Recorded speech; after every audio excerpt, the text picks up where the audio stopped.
بسم الله الرحمن الرحيم، والحمد لله رب العالمين، والصلاة والسلام على رسولنا محمد خاتم الأنبياء والمرسلين.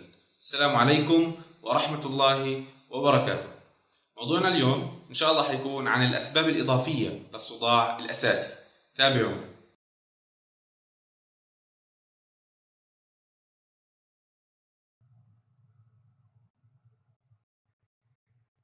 بسم الله نبدأ.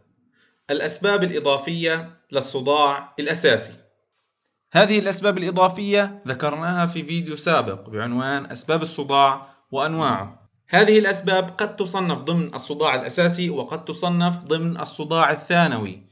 عندما تصنف ضمن الصداع الأساسي فيكون الصداع هو جل المشكلة وما في خوف من ورائها، لكن عندما تصنف ضمن الصداع الثانوي فمن المحتمل أن يكون وراءها شيء خطير.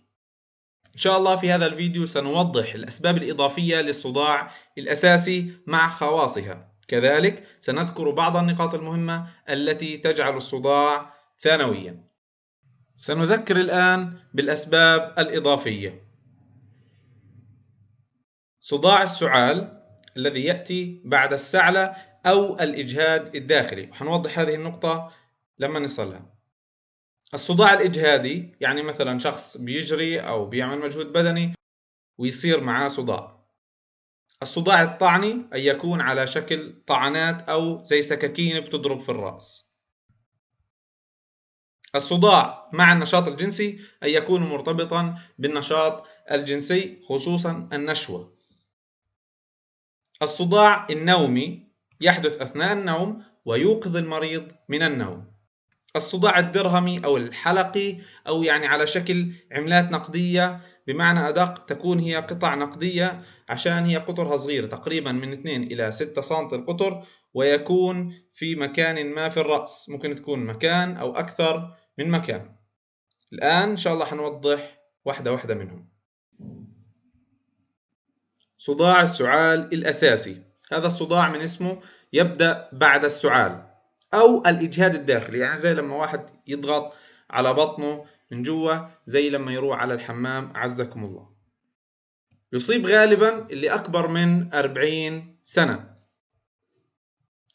لما يصير هذا الصداع يحدث بشكل مفاجئ، يعني شخص سعل أو قاح، يعني فجأة بصير هذا الصداع. طبيعة الصداع بتكون على شكل طعنات أو سكاكين. مدة الصداع تكون من ثوان إلى 30 دقيقة. لا يتصاحب مع النوبة أعراض أخرى، يعني فقط المشكلة هي الصداع، وما في أعراض أخرى بتصير زي مثلا يصير غثيان أو يصير تقيؤ مع هذا الصداع. بعض الدراسات أشارت إلى أنه صداع السعال الأساسي يشكل 50% من الحالات، يعني صداع السعال 50% منه أساسي و50% منه ثانوي. صداع السعال الثانوي نفس الفكرة، يبدأ بعد السعال أو الإجهاد الداخلي. السبب يكون غالبا اعتلالات هيكلية، يعني في مشاكل داخل الجمجمة مثل الأورام. مدته بتكون أكثر من 30 دقيقة، يعني قد تستمر إلى أيام. قد يتصاحب معه أعراض أخرى زي مثلا عدم الاتزان، الدوار، الترنح، غثيان، الاستفراغ.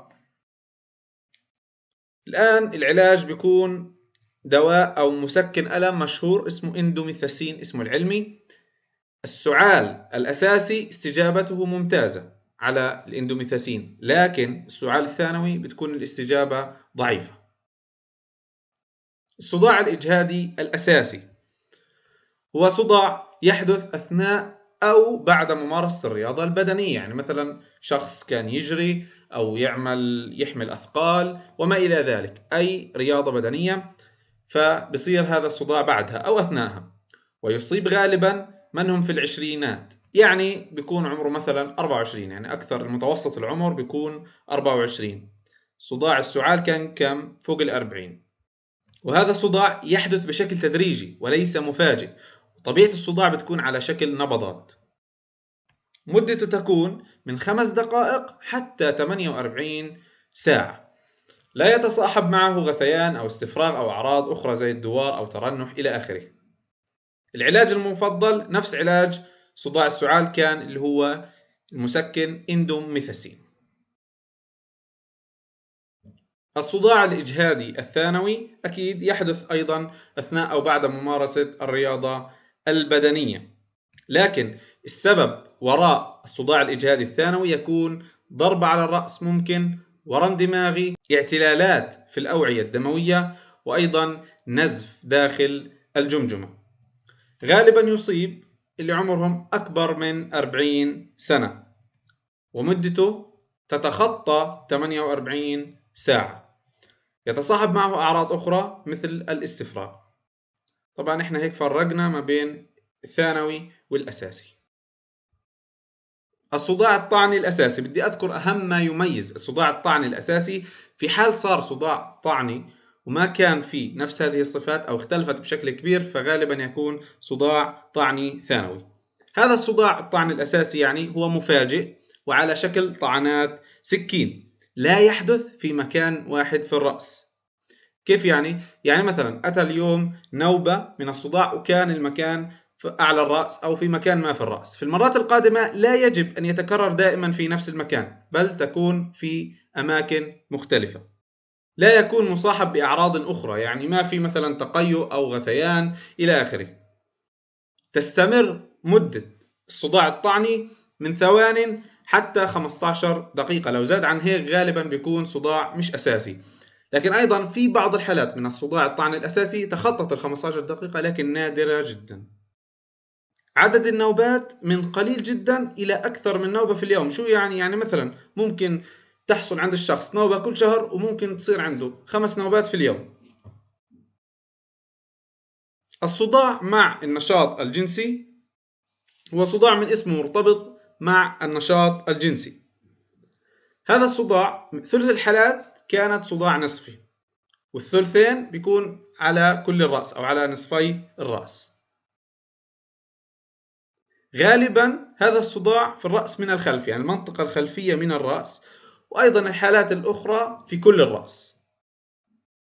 طبيعة الألم ممكن تكون على شكل نبضات أو زي ضاغط.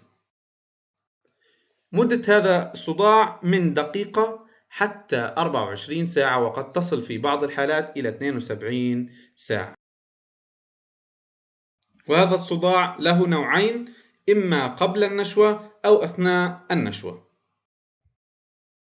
الصداع النومي، هذا الصداع يحدث أثناء النوم، ونتيجة لهذا الصداع يوقظ المريض أو الشخص من نومه، لذلك له تسمية أخرى صداع المنبه. غالبا يصيب من هم أكبر من 50 سنة، وهذا الصداع يحدث لأكثر من 10 مرات في الشهر. نوبة الصداع تستمر من ربع ساعة حتى 3 ساعات.